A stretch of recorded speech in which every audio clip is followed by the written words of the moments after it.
Keyingi savolni ko'rib chiqamiz. Ifoda berilgan. Which of the following is equivalent to the expression above? O'sha tepadagi ifodaga quyidagilar javoblar qaysi biri teng? Buning uchun ifodani soddalashtirishimiz kerak bo'ladi. Qavslarni tashlab ketish orqali soddalashtiramiz. Birinchi ifodani birinchi qavsni oldida plus bor, shuning uchun qavslar to'g'ridan to'g'ri tashlab ketaveramiz. Ikkinchi qavs oldida minus bo'lgani uchun buni plus qilib, uni ichidagi ishoralarni teskarisiga o'tkazamiz.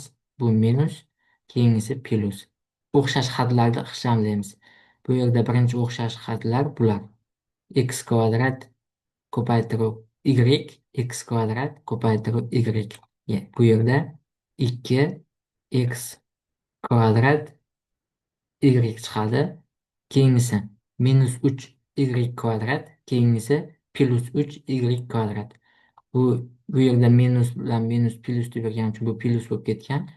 Bu ikkalasi ishorasi turlicha bo'lgani uchun qisqarib ketadi.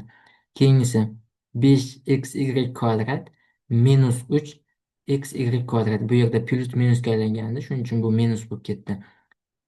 Bularni koeffitsiyentlarini ayiramiz. 5 dan 3 ta ayirsak 2 qoladi. Demak,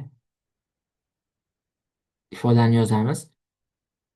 2xy kvadrat bo'ladi. Javob C javob to'g'ri. 2x kvadrat y plus 2xy kvadrat.